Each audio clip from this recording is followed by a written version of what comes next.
aqui iniciar a gravação para deixar as dúvidas da aula de hoje disponíveis para vocês lá no Canvas durante 14 dias. E depois, se vocês quiserem, também eu posso deixar no blog depois que o Canvas tirar. Tá? E aí os colegas podem fazer isso. Bom, o Freud está latindo aqui. Freud é o cachorro. Para, Freud. Pega ele. Bom, vamos lá. Então, começamos a nossa gravação com a primeira dúvida, né? O liberalismo econômico clássico defendia mínima intervenção estatal ou zero intervenção? Bom, primeiro, o liberalismo, uma coisa é, quando a gente fala em liberalismo, a gente já conversou isso, você tem o liberalismo econômico, o liberalismo filosófico, o liberalismo jurídico, né? E tem o sentido liberal no senso comum e mais a ideia do liberalismo na prática, ou seja, como que essa teoria efetivou-se na prática. Tá? Então, então, como essa teoria efetivou-se na prática? Tá? Então, são coisas distintas. Óbvio que sempre vai acontecer isso. As teorias, elas são lindas. Então, você tem teorias, né, todas as teorias do século XVIII, XIX, né, do liberalismo, socialismo, né, social-democracia, o comunismo, todo mundo prevê um mundo ideal, parará, que funciona assim, as pessoas vão comer, morar, parará, um monte de coisa. Tem teorias horrorosas também, teorias racistas, né, homofóbicas, como o nazismo, o fascismo, que é o lixo. Mas uma coisa são as teorias, as construções teóricas, e outra coisa é a implementação, ou seja, a realização delas. É óbvio que nunca a gente tem primeiro, a ideia de uma teoria pura que se efetive integralmente na sua realidade. Sempre tem algo que vai ser diferente, e isso é inevitável. Por quê? Porque nós, seres humanos, somos seres complexos, seres desejantes, né? A gente descumpre normas, a gente transgride, a gente deseja outras coisas, enfim, nós somos complexos, né? Ainda bem, nós não somos robozinhos. E aí, então, é muito comum, a gente imagina teorias, né, esquemas, estruturas normativas, legislativas, constitucionais, né? Mas quando a gente vai implementar isso na realidade, né, sai diferente. Então, esse é um dado fundamental. Nunca nenhuma teoria vai se implementar de uma forma, tem a situação ideal para que ele se implemente. Tem muita gente que fala essa bobagem, isso é uma bobagem, não esqueçam disso. Né? Essa situação ideal nunca vai existir. E se você imaginar, depender de uma teoria que existe uma situação fática ideal, não desiste dessa teoria. Né? Mas por que o fulano fez isso? Mas porque o fulano sempre vai fazer isso. Porque ele fez aquilo no devia, porque vai sempre fazer. Porque isso é a complexidade da vida. Bom, isso posto, né, na realidade, essa coisa de não intervenção, zero intervenção, ela nunca existiu. Né? Na teoria, o que pensa as teorias liberais no campo do direito, por exemplo? As constituições liberais elas vão trazer a ideia de um Estado mínimo. Então, um Estado que intervém o mínimo possível, mas ele tem que intervir. A questão é onde ele vai intervir. Né? Então, o Estado liberal, ele se constitui dentro de que lógica? A ideia de que a economia ela deveria ser uma economia livre, e a ideia que os liberais tinham de liberdade era de omissão estatal. Ou seja, as pessoas são livres porque a Constituição afasta o Estado da vida privada. Aquele era o conceito de liberdade naquela época, por quê? Porque estavam saindo do absolutismo. Então, o que eles conheciam era o Estado absolutista, que podia tudo. E aí, a grande novidade da Constituição Liberal é que essa Constituição agora vai dizer para o Estado, olha, não invada meu espaço privado. Então, essa é a grande reivindicação daquela época, naquele contexto. Um Estado abstencionista. Só que esse Estado, então, ele vem garantir as liberdades individuais. E aí vem aquela discussão que a gente está tendo. Bom, liberdade de quem? Para os homens, brancos, proprietários e ricos. Vai garantir a propriedade. Agora, para efetivamente você garantir a liberdade dos homens brancos proprietários, para você garantir a propriedade dos homens brancos proprietários, que eram os destinatários daquela norma jurídica constitucional liberal do século XVIII e XIX, né, você tem que ter instrumentos para proteger essas pessoas. Aí é que entra o Estado. Então, o Estado sempre será interventor. Não existe intervenção zero. Né? Mas onde que esse Estado vai ser interventor? Onde, por exemplo, ele é hoje nos Estados Unidos. Imaginar, os Estados Unidos hoje, sem dúvida, é o Estado que mais mantém características liberais, embora o liberalismo puro, como eu disse, nunca existiu, e está muito distante da realidade da própria as experiências liberais do século XVIII e XIX e das teorias liberais do século XVIII e XIX. Mas os Estados Unidos, como fortemente liberal, fortemente individualista, tem um mega Estado. O Estado norte-americano é gigante, mas ele não é gigante na economia.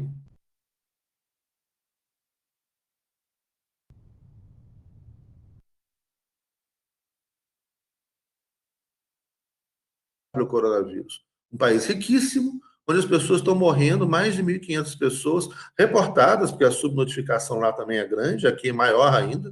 Ou seja, aqui especula-se que as contaminações e as mortes são pelo menos 10 vezes mais do que é o reportado. Né? Nos Estados Unidos também isso acontece. Né? Então, travou aqui, mas aqui tá, vocês estão ouvindo, né? Bom, falou que travou. Então, gente, esse Estado liberal, ele intervém, mas ele intervém onde? Intervém na segurança pública, então na proteção da propriedade individual, da liberdade individual, dos contratos individuais. Você tem o Estado norte-americano é enorme na área de segurança interna, segurança externa, forças armadas, investimento em armamentos, em forças armadas, em sistemas de inteligência interna e internacional, na CIA, no Homeland Security, aquelas coisas todas lá, da polícia, né? Isso é gigantesco. O Estado norte-americano é muito maior do que o nosso, né? É gigante, mas na área de segurança.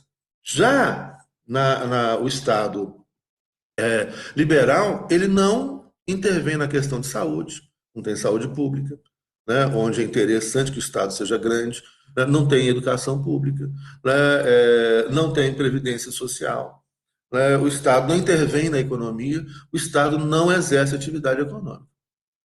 É isso, Victor. Não é dos que mais tem, não. Os que mais tem são da Escandinávia, Suécia, Noruega, Finlândia. Me parece, depois vocês conferem esses dados na internet, a Suécia tem mais de 30% dos trabalhadores. Suécia não, Noruega. Tem mais de 30% dos trabalhadores da Noruega são servidores públicos. No Brasil é 3%. Nos Estados Unidos é 13%. Em torno disso. Estou falando aqui dados de cabeça, depois vocês conferem aí na internet.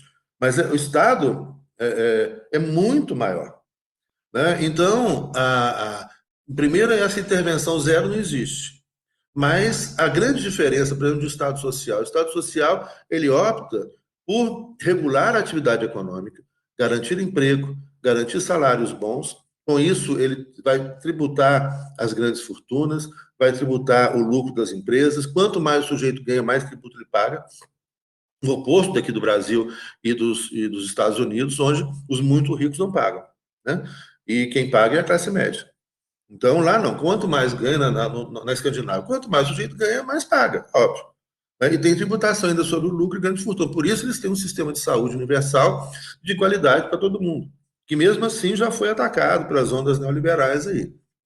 Então, o Estado Social ele funciona num tripé: saúde pública, educação pública e previdência social. Né? Enquanto o, o, o Estado liberal investe em segurança, polícia e deixa. A economia tem que ficar sem intervenção, livre competição, que as pessoas vão competir e conseguir seu espaço no mercado. Essa é a lógica da meritocracia liberal. Né? Já no Estado social é a lógica do bem-estar social. Então, vamos garantir emprego para todo mundo, saúde para todo mundo, educação para todo mundo, previdência para todo mundo. É o chamado capitalismo social, o estado de bem-estar social regulador. Né? Enquanto no Brasil. Pois é por aí. Viu? O Vitor está colocando ali, os Estados Unidos tinha 15,7% de servidores públicos, funcionários públicos. E o Brasil, 1,6%. Eu lembro de ter lido uma coisa próxima disso, 13, 14, Estados Unidos, e o Brasil, 3%. Mas a distância é enorme. Né? E fica falando aqui que tem que privatizar mais. Quer dizer, ainda bem que não acabaram com o SUS, né? Eles estavam acabando com o SUS. porque sem o SUS, a tragédia que a gente está vivendo aqui seria muito maior, né? Bom, então, respondida essa a primeira pergunta, tá? Tá claro? Vocês têm mais alguma dúvida a respeito disso? Então, não há essa ideia de intervenção zero, né? E agora, o Estado liberal ele vai atuar, né, na área de segurança, não vai atuar com relação à saúde, educação, previdência, direitos sociais, direitos econômicos, repartição de riqueza. Isso ele vai deixar para o mercado resolver segundo a ideia, né, da oferta, da procura, e etc. Bom, Daniela pergunta, professor, o que é o povo nacional? Olha, o povo nacional, então, aquelas nossas primeiras aulas vão falar dessa construção do povo nacional. Esses estados modernos, eles se constroem em espaços territoriais medianos, ou seja, se nós tomarmos as três grandes esferas de poder, né, os impérios, espaço macro, que são multilinguísticos, multiétnicos, né, que atingem território grande, como foi o Império Romano, o Império Mongol, o Império Chinês, o Império Carolíngio, o Império, enfim, impérios e mais impérios, impérios com territórios muito grandes.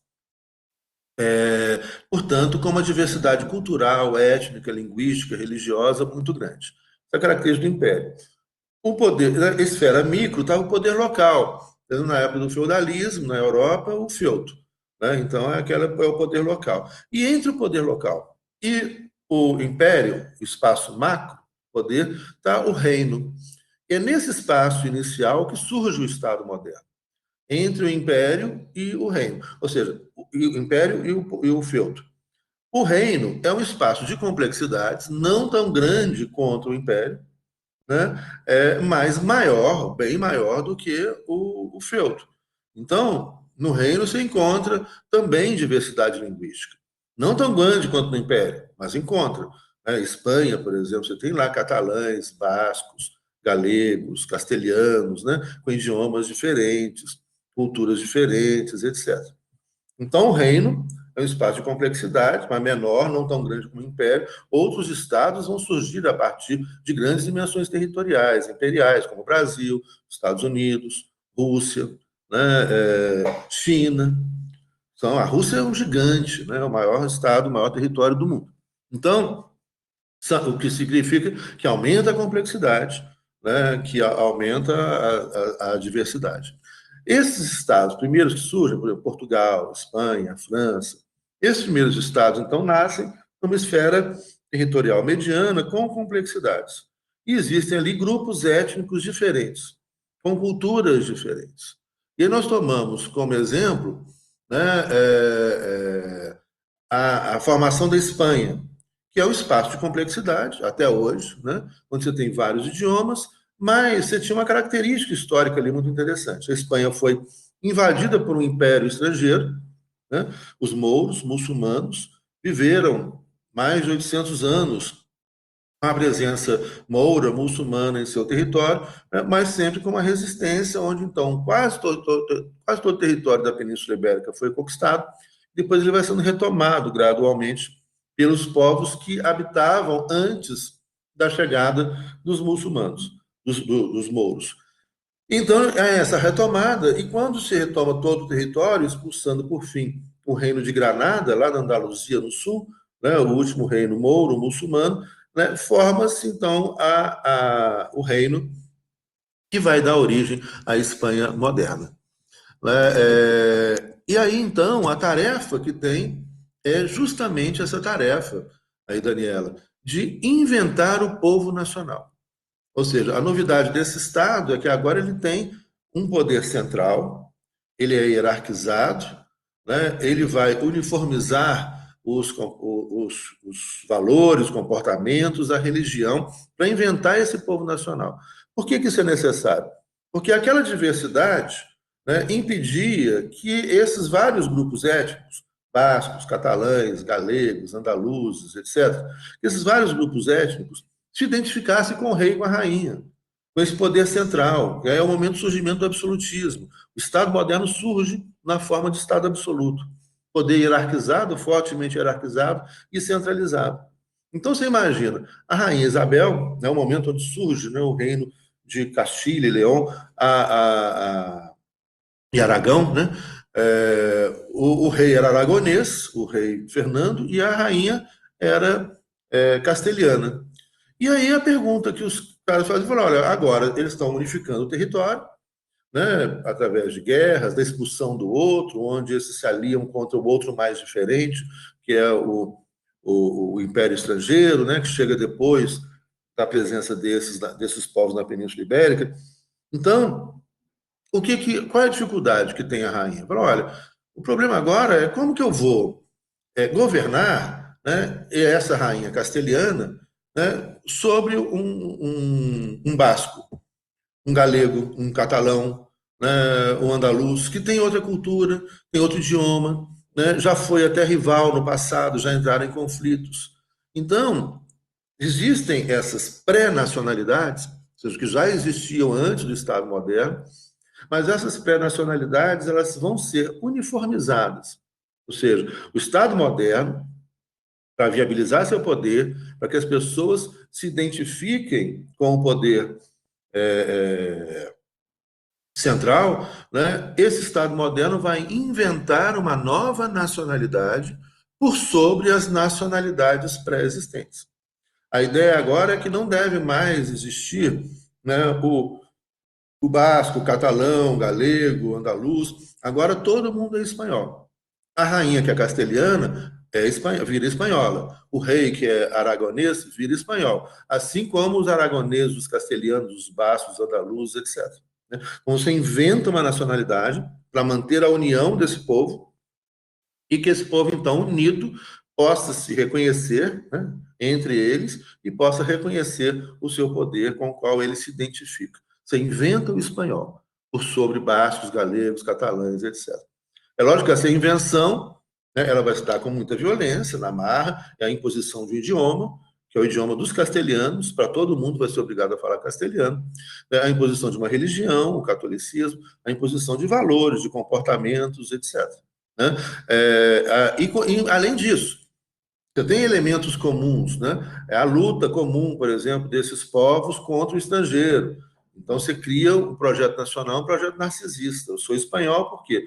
Porque eu não sou o moro, o muçulmano, eu não sou o indígena, eu não sou aquele outro, né, que ele vai ser considerado, né, como um projeto narcisista, esse outro que é inferior. E, portanto, ele se afirma enquanto espanhol a partir da sua imposição e a partir da subalternização desse outro que ele combate, que ele expulsa, o que ele coloniza e etc.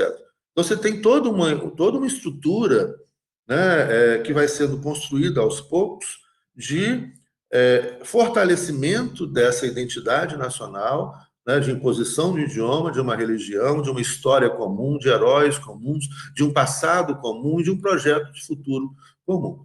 Né? Então, esse é o povo nacional. Se o povo nacional se esfacela, ou seja, se as pessoas perdem essa identificação, se esses diversos grupos sociais, étnicos, perdem essa identificação entre si, a tendência é que o Estado acabe, né, que se esfacele. A gente viu isso com a Iugoslávia. Né? A Iugoslávia, ela é formada, ela durou pouco tempo. Né? A Iugoslávia, o reino da Sérvia e da Croácia, é formado em 1923, a década de 20, a constituição do reino da Sérvia e da Croácia. 1923. Depois, após a Segunda Guerra Mundial, forma-se a Iugoslávia, que acaba na década de 80 e 90 com a guerra, onde bósnios, sérvios, croatas, né, começam a brigar entre si. Acaba aquele projeto comum, acaba a história comum, acaba uma identidade comum, eles se estranham, né, e se matam, e com isso se esfacela a Iugoslávia. E a Espanha luta contra isso. Tem um movimento independentista, né, que é o ETA, no País Basco. Teve agora a tentativa de independência da Catalunha. Né? Então, esses estados ainda mantêm, são 500 anos de tentar uniformizar, padronizar, e 500 anos de resistência contra a uniformização e padronização. Essa tensão é permanente na história desses estados e está aí presente. No Reino Unido, a mesma coisa, os escoceses fizeram plebiscito para sair, né, do Reino Unido. Os escoceses têm seu próprio idioma. O processo foi o mesmo. Os ingleses invadiram, fizeram um acordo, né, impuseram o inglês para os escoceses, né, que têm o seu próprio idioma gaélico, impuseram o inglês para os galeses, que também tem o gaélico do país de Gales, o gaélico escocês, tem o gaélico irlandês, né, são povos celtas, e aí eles então se uniformizam na marra, depois esses povos saem. A Irlanda saiu do Reino Unido, né, na década de 60, ficou só a Irlanda do Norte. Agora a Escócia está querendo sair do Reino Unido. Então, se você não mantém essa identidade nacional, se você não mantém a identidade de um povo nacional, a tendência é o país se esfacelar, né? Então, daí o povo nacional é um elemento de integração e de manutenção da unidade nacional. É uma invenção histórica, é uma construção histórica, mas que depende também de manutenção, né, histórica. Bom, vamos lá. Aline, professor, o sistema diretorial é pertencente do Estado Socialista. Qual é o nome do sistema de Estado Social? Não, vamos esclarecer então isso aqui. Essa parte aí é a que eu estou gravando mais, então é a parte final da matéria. Então vão novos vídeos ali. Então, de repente, não ficou claro no vídeo que eu mandei, mas eu estou gravando outros vídeos. E esse eu vou colocar disponível lá também, se vocês quiserem rever depois essa aula de hoje, essa aula para esclarecer as dúvidas com relação aos vídeos que já estão disponíveis. Bom, então, a pergunta, o sistema diretorial, a gente tem 4 grandes sistemas de governo. O sistema presidencial, criado nos Estados Unidos, a Constituição de 1787, e que vai ser adotado por grande parte dos estados da América, obviamente sob a influência direta dos Estados Unidos. O sistema presidencial, a gente representa ele. Eu tinha até uns desenhos aqui, deixa eu ver se eu acho aqui para mostrar para vocês. Aqui, ó. Como não tem quadro aqui, a gente vai. Então, presidencial é esse primeiro aí. Executivo, legislativo e judiciário, separados, poderes harmônicos, independentes, mas não soberanos. É importante. O presidencialismo, o poder não é soberano. Soberano, no nosso caso aqui, o Brasil, quem é soberano? O Estado Federal. Né? Voltado, o Estado Federal, que é composto pelos Estados-membros, que não são soberanos, são autônomos, e pelos municípios, que não são soberanos, são autônomos. Soberano é o Estado Federal. E quem é o titular da soberania? Deveria ser, deve ser, mas isso aí dá uma discussão longa, e que a gente vai ter, que estamos tendo também, né? Deveria ser o povo. Né? Mas como que o povo é titular da soberania? Por meio de mecanismos democráticos que devem ser cada vez mais democráticos, mais sofisticados, mais participativos. Né? E isso, infelizmente, nós temos tido pelo mundo afora um grave comprometimento da democracia representativa por causa das fake news, das mentiras, dos algoritmos, da manipulação do poder econômico, das mentiras na mídia, enfim, tem várias formas de afetar a opinião pública, de enganar as pessoas e de comprometer a democracia. Bom, isso é uma discussão que a gente vai ter também no momento adequado. Então, a ideia do sistema presidencial é essa plena separação de poderes. Ele pode existir e vai existir tanto num sistema, num regime político, vamos dizer assim, né? Socialista como capitalista, de capitalismo social, ou de capitalismo liberal, ou de capitalismo conservador, né? Então, por exemplo, a Finlândia hoje ela tem um sistema semipresidencial, quase presidencial, né? E é um sistema de social-democracia, ou de socialismo democrático, ou seja, uma economia de capitalismo social, que se chama de social-democracia. Tem muitos vídeos aí que também vocês já devem ter visto sobre isso. Os Estados Unidos é um sistema hoje de capitalismo conservador, né? Ultraconservador, de concentração de riqueza, etc., que é um sistema presidencial. Pegar o Brasil, né, o sistema presidencial, o Uruguai é um sistema presidencial, o Chile é um sistema presidencial, a Argentina é um sistema presidencial. Né, então, portanto, não há necessariamente, inicialmente, eu já vou chegar na sua questão específica para explicar isso, uma vinculação entre o sistema de governo e o sistema econômico. Tá? Então, o sistema de governo é presidencial, parlamentar, semipresidencial, né, ou diretorial. E o sistema econômico pode ser um sistema social, social-liberal, né, ou socialista, ou de capitalismo liberal, capitalismo conservador, capitalismo social, né, que é o social-liberalismo, ou social-democracia. Enfim, os termos também proliferam, mas é importante aí guardar essa ideia. não há, em princípio, essa vinculação. Né? Então, tanto a mesma coisa no parlamentarismo. Vai ter hoje sistemas parlamentares com governos ultraconservadores. A Inglaterra, hoje em dia. Né? Você já teve o governo anterior na Inglaterra, foi um governo liberal, ou foi um governo trabalhista, social-democrata. Né? Então, você vai ter o sistema parlamentar também. Ele vai conviver com sistemas econômicos diferentes. Né? Depois, o sistema semipresidencial. O semipresidencial é um sistema criado na França, em 1958. Né? E a França já foi governada por sociais-democratas, socialistas, por liberais, conservadores. Né? Hoje está na mão de um liberal. É difícil, essas classificações também elas estão ficando ultrapassadas, gente, porque o mundo está mudando tanto, as coisas estão mudando tão rapidamente que as palavras antigas não mais dão conta de explicar o mundo contemporâneo. Mas o Macron, vamos dizer assim, é um neoliberal, né? Mas, como eu disse também há pouco, não há essa pureza. Né? Não é um neoliberal, é um cara que vem dos bancos, né? Vinculados ao sistema financeiro, né? Dentro dessa ideia de privatização, etc., etc., mas acaba, agora, diante de toda essa crise, tendo que adotar políticas sociais-democratas, né? Reforçando a saúde pública, a educação pública, né, e a Previdência Social, que é o único que dá conta, né, dessa pandemia, né, é um sistema de saúde pública. Saúde privada não responde a isso. Então, você tem um monte de fatores, vocês estão vendo, né, que fazem com que você não tenha sistemas puros, assim. Né? Tem muita gente, assim, que é até muito complicado você pensar nisso, que querem insistentemente que o mundo se adeque às suas teorias. Então, eu estudei isso, eu penso isso, minha tese foi essa, agora eu quero encaixar o mundo aqui dentro. Só que o mundo nunca vai se encaixar dentro de uma teoria. Né? Então, as teorias vão explicar o mundo, mas esse mundo é em permanente transformação. Tá? Então, guardem isso aí. Então, o sistema semipresidencial também existe na Venezuela, né, que é um Estado que caminha para o socialismo, né, existe na França, que tem governos sociais-democratas, socialistas, liberais, conservadores, né, algo semelhante na Irlanda, na Finlândia, né, na Rússia, né, que é um sistema hoje. A Rússia está em outro difícil de classificar, né? É, ela não é mais socialista, né? Acabou a União Soviética, ela abandona o sistema socialista, adota o capitalismo, mas um capitalismo com forte presença estatal e um governo nacionalista.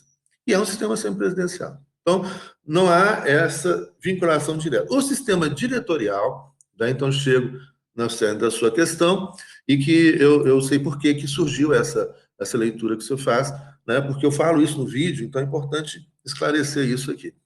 O sistema diretorial ele é criado na França Revolucionária, 1793. Napoleão invade a Suíça e leva o sistema diretorial para a Suíça, ainda na década de 1790, né? Onde ele sai lá de caporal, né, do cabo, vira general durante a Revolução Francesa, né, muito jovem, depois vira imperador, né, com a Constituição de 1804.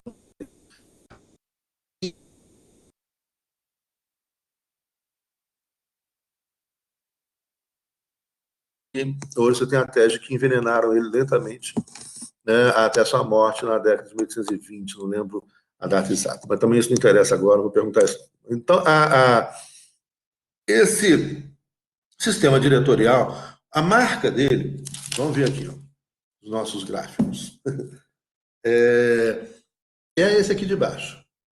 Olha, o sistema presidencial, plena separação de poderes, harmonia, mecanismos de controle entre os poderes. Os norte-americanos que criaram esse sistema chamamos de checks and balances, e nós chamamos de freios e contrapesos. Os poderes se controlam. Sistema parlamentar, judiciário autônomo, né, o legislativo e o executivo próximos.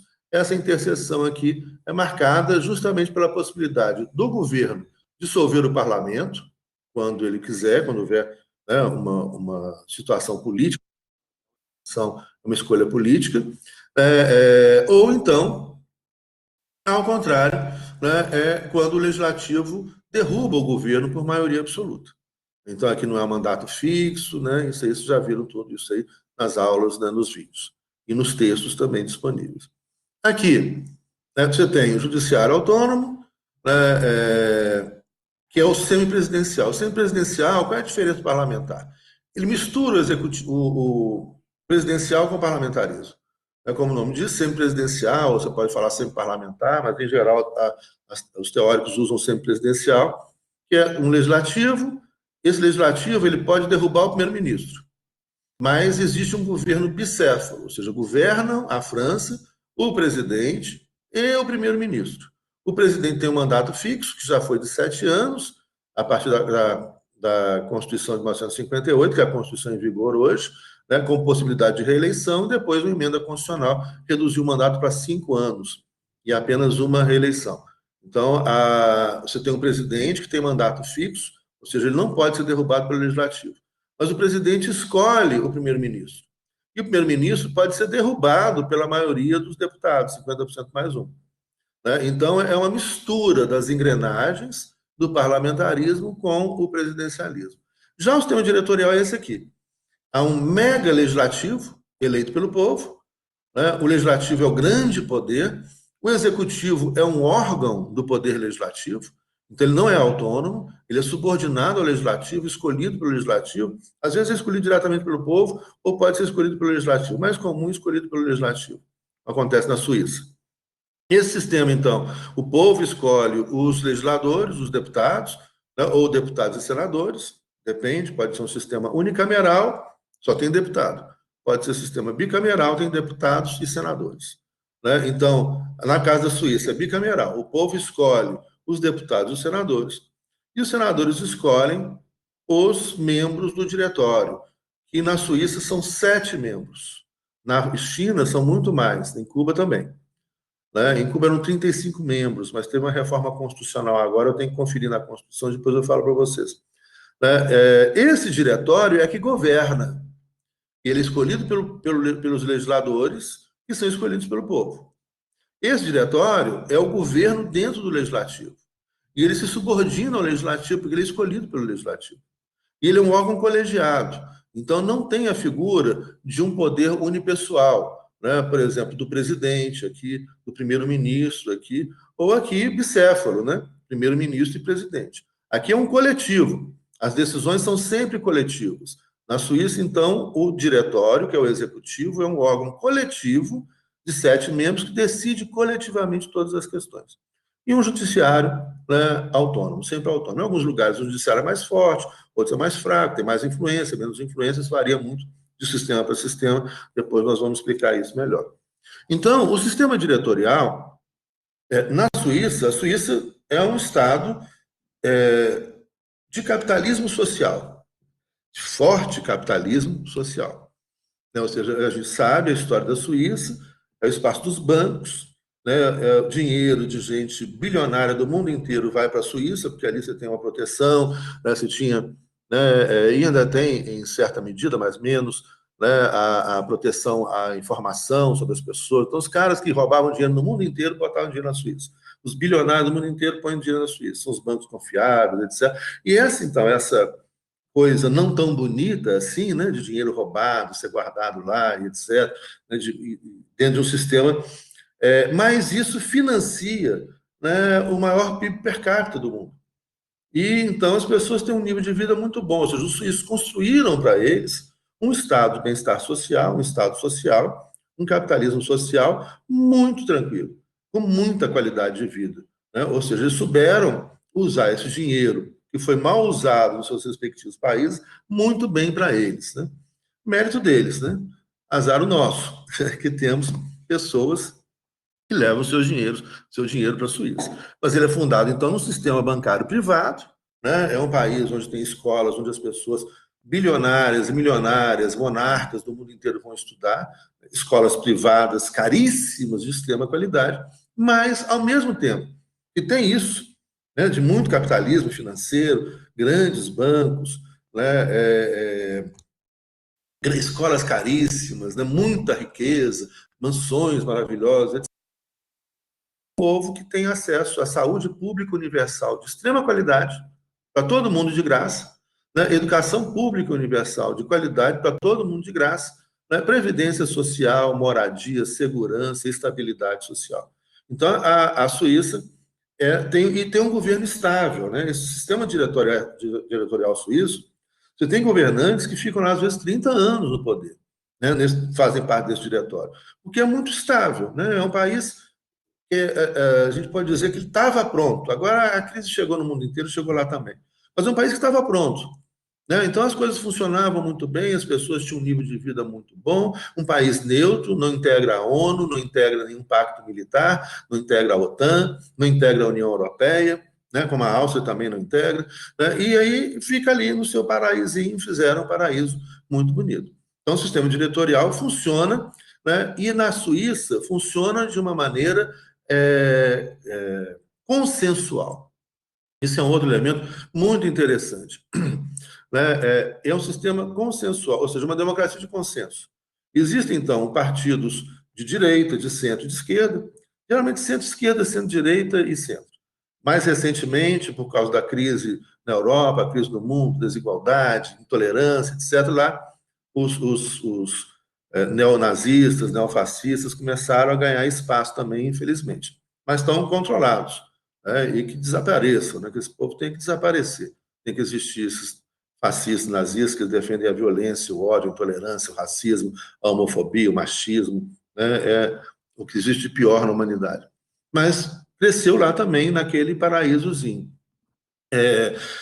Então, mas era um país pronto, as coisas funcionavam, e ainda funcionam, se comparado com o resto, muito bem, né? Então, você tem saúde pública. Agora, se você quiser ter saúde privada, você vai lá e paga. Você tem saúde caríssima, com espaço, com quarto, com banheira, com vista, etc. Mas tem saúde pública de qualidade para todo mundo.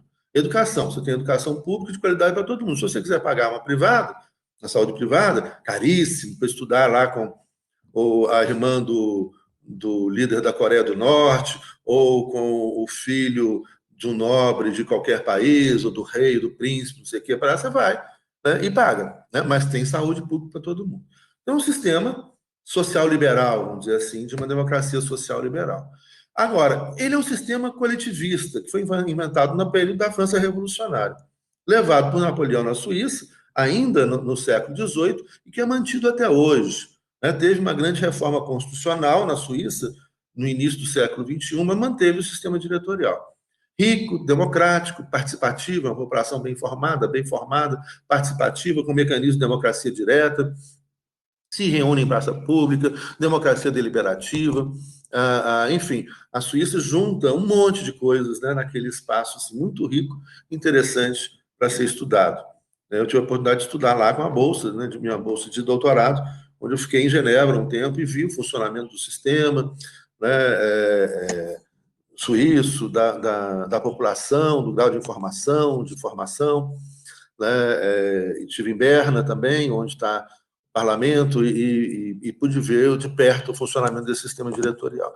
Agora, o sistema diretorial também, ele foi, e aí que é essa questão, essa vinculação com o socialismo, como ele é um sistema coletivista, e o socialismo ele é de base coletivista, comunitarista, ele é um sistema que foi amplamente utilizado pelos estados socialistas.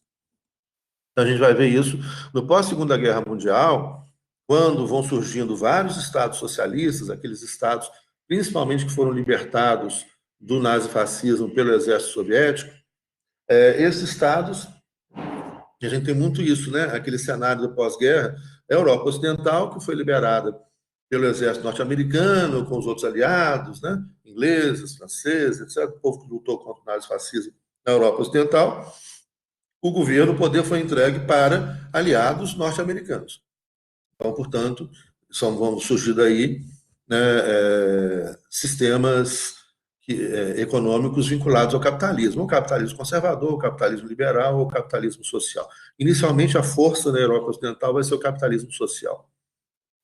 Depois, o capitalismo conservador assume o poder, né, até hoje, e com essa crise aí, vamos ver o que vai acontecer, porque o sistema que eles criaram não vingou, não funciona, gera muita pobreza, muita desigualdade e muita destruição ambiental.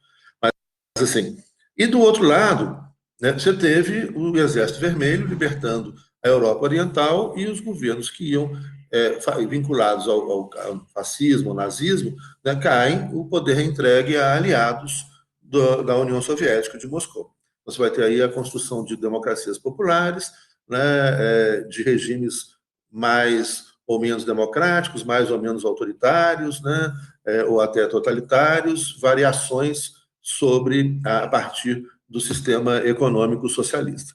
Então, você tem o sistema econômico socialista, mas você vai ter regimes políticos, né, constitucionais distintos. Então, aí uma outra diferença importante. Sistema de governo, a maior parte dos estados socialistas vão adotar um sistema diretorial. Um superparlamento escolhido pelo povo e o superparlamento escolhe um diretório que governa. Né? Isso porque ele tem uma base coletivista. Agora, não são todos os estados socialistas, principalmente os estados da Europa Oriental, e você vai ter distorções autoritárias, tanto de um lado como do outro. Ou seja, aqui, assim como você tem ditaduras de direita, você vai ter ditaduras de esquerda. Assim como você tem um autoritarismo de direita, você tem um autoritarismo de esquerda. E assim como você tem uma democracia liberal à direita, né, você tem uma democracia socialista à esquerda. Então, há variações. Você tem, então, o mundo se divide em dois grandes sistemas econômicos, né? Um sistema econômico, de um lado, o capitalismo, que vai ter suas versões capitalismo liberal, capitalismo social, capitalismo conservador, né? Que torna neoliberal ou autoritário. Né? E, de outro lado, você tem o socialismo real, né? Dentro do sistema diretorial, com democracia popular, como é tratado pelos grandes. E é tão interessante, gente, só um parênteses. Eu estudei, formei em 1986, vai muito tempo. Eu estudei num livro de um grande escritor teórico do direito constitucional chamado Pinto Ferreira, né? Um autor, um pesquisador, um professor fabuloso. Ele tinha um livro de 2 volumes de direito constitucional. E quando a gente estudou, a gente estudava, então, os grandes sistemas jurídicos, os grandes sistemas constitucionais. A gente estudava o constitucionalismo francês, o constitucionalismo alemão, o constitucionalismo soviético. Olha só, se você falar isso hoje, né, tem gente que tem infarto, que morre, comunista, comunista, tudo é comunista hoje, né? Até o Dória virou comunista, né? Que reino que horror, gente. Eu vou mandar para vocês uma reportagem que eu li fantástica sobre a era da burrice. Vou mandar, vale a pena ler. É um texto técnico, tá? Não é ofensivo, não. Mas de como que o QI do planeta, das pessoas do planeta, tem abaixado nas últimas décadas, e explica o porquê. Né?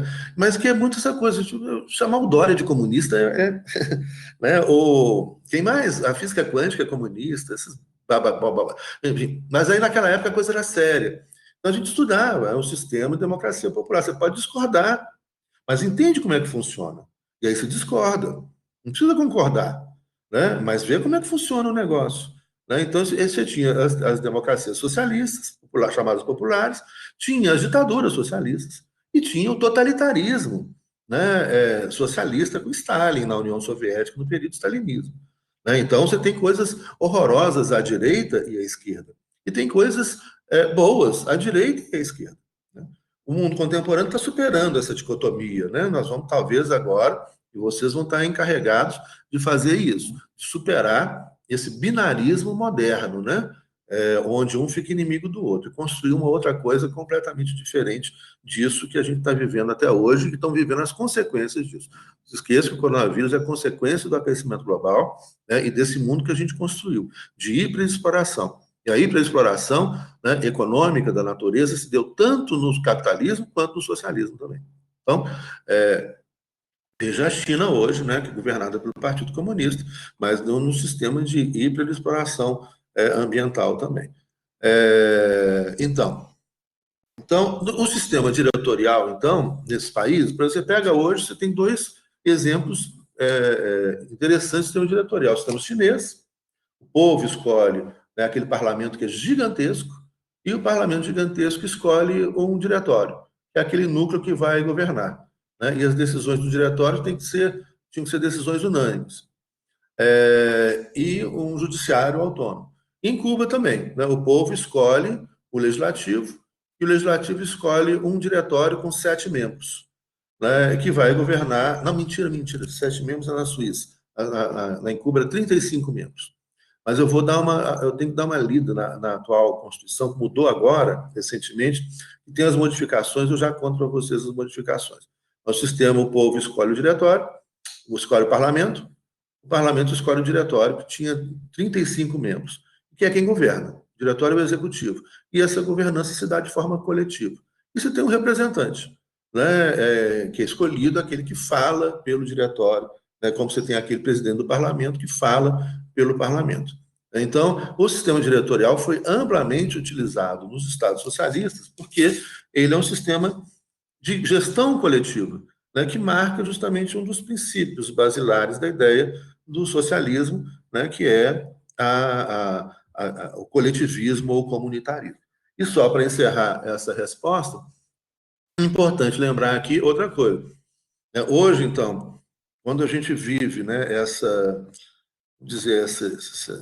desinformação generalizada, preconceito generalizado, né, e em um certo grau de, vamos dizer assim, vamos usar a palavra, eu vou mandar o texto para vocês, não vamos usar essa palavra burrice, que é agressiva, mas vamos dizer assim, uma desatenção, né?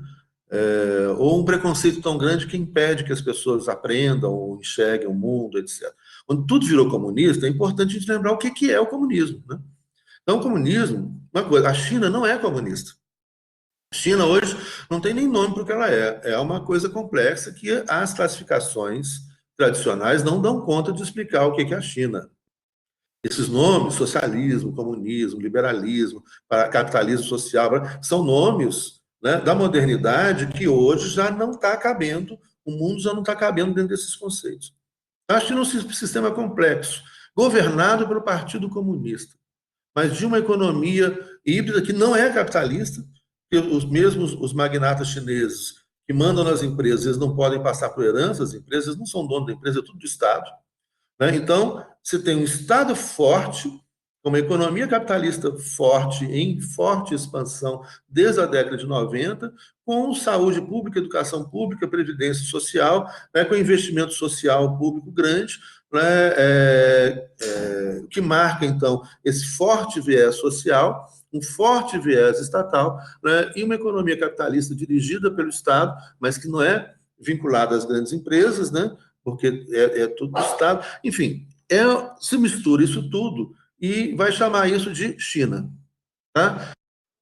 A China é capitalista. Não, não se enquadra. Nem capitalismo liberal, nem social, nem conservador. A China é comunista. Não. A China é socialista. Não. Então ela tem pitadas de cada um, mistura tudo isso, e é um sistema que, dentro do panorama global, até o momento que nós entramos nessa pandemia, era o sistema disparado de maior sucesso econômico. Agora, ter sucesso econômico, ter crescimento, e a China disparado em relação aos outros, não significa também, né, se a população está feliz. Isso a gente tem que investigar. Né? E mesmo o que é felicidade, aí complicou tudo. Né? Mas é só o que eu estou querendo dizer da complexidade desses debates, dessas questões. E o comunismo, por que a China não é comunista? Nem Cuba é comunista. Cuba, China são administrados por partidos comunistas. Né? Mas o comunismo é o fim do Estado. Então, um Estado comunista, não há Estado comunista. Primeiro, não há Estado comunista. No comunismo acaba o Estado. Não tem governo, não tem Estado, não tem poder, não tem hierarquia, não tem dinheiro, não tem opressão. A sociedade comunista é uma sociedade ética, é uma sociedade sem governo, uma sociedade sem Estado, sem patrão, sem empregado, sem hierarquia, é uma sociedade de pessoas absolutamente livres e que são apenas governadas pela sua moral, pela sua ética, pelos seus valores. Isso é que é, teoricamente, ser comunista. Isso é que é o comunismo. Ou seja, o estágio final, então a ideia de China, Cuba, é você passar por um estágio de um Estado forte. Esse Estado socialista, que é um Estado forte, vai ter saúde universal, gratuita, vai ter educação universal, gratuita, vai ter segurança universal para formar um novo ser humano. Esse novo ser humano seria um ser humano ético, ou seja, um ser humano que respeita o outro, não porque tem medo do direito penal, da polícia, da câmara de controle, como tem um monte na China, né? Não porque tem medo do outro, mas porque está dentro dele. Né? Ele é um ser moralmente evoluído, eticamente evoluído. E ele não vai fazer com o outro o que ele não quer que faça com ele. Né? Então, isso que é kantiano, né? Mas isso é que é a ideia de uma sociedade ética. A sociedade comunista é uma sociedade ética, é uma sociedade de pessoas livres, sem Estado, sem governo. O problema todo e a confusão que as pessoas fazem, todas, é o quê? O que os partidos comunistas, né, como que eles governam, o que os partidos comunistas fazem, né, a ideia de passar por esse Estado forte para chegar, então, a acabar com o Estado. Então, primeiro você fortalece o Estado, cria esse novo ser humano e depois você acaba com o Estado. E esse foi um dos grandes problemas que enfrentou o projeto de socialismo real e o projeto comunista. Então, você fortalece algo que depois você tem que acabar com ele. E as pessoas gostam do poder, e é aquilo que a gente falou. As pessoas são complicadas, as pessoas são complexas, portanto, todos esses sistemas imaginados, liberalismo, socialismo, etc., né, eles não vão funcionar porque tem a gente.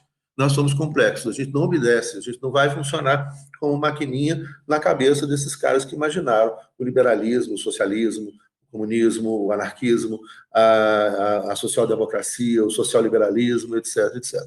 Nenhum funcionou como imaginado, é óbvio. Né? Mas é importante, sim, né, em um momento a gente imaginar sistemas, né, e tentar efetivá-los, né, da melhor forma possível, com respeito, né, à vida, né, sempre. Então, é muita ignorância, gente. Então, fulano é comunista. A física quântica é comunista. Né? Que mais que eles falaram? A quarentena é coisa de comunista. E assim vai. Né? Então, realmente, a gente vive um momento assim, que é uma era, a gente tem tanta informação, mas ao mesmo tempo tanto fake news, tanta superficialidade, que virou uma era da desinformação. Vou mandar para vocês essa reportagem, né, sobre a era da burrice, né, que aí vai além, não só a desinformação, mas como que há determinadas habilidades que as pessoas desenvolveram e que foi crescendo no decorrer do século XX. No final do século XX, início do século XXI, essas habilidades estão diminuindo. Nós estamos perdendo habilidades. Né? E isso significa, nesse sentido, então, os testes de QI, né, eles têm diminuído muito. Né? O QI tem diminuído, né, bastante no final do século passado e início desse século. Bom, Karine respondeu a pergunta, gente?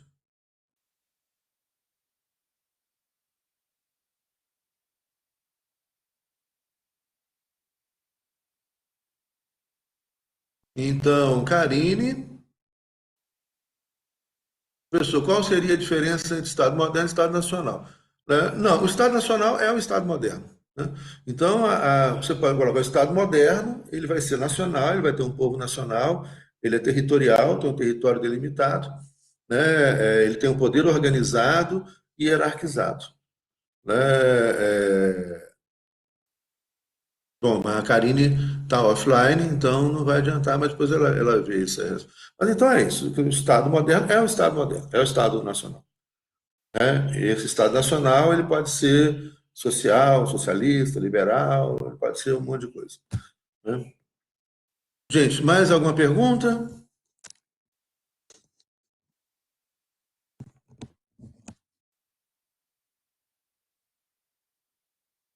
Respondi as dúvidas todas.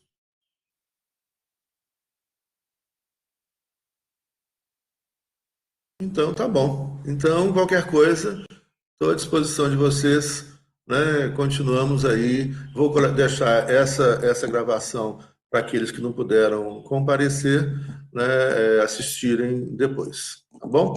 Grande abraço a todos. Até mais.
Estão ouvindo?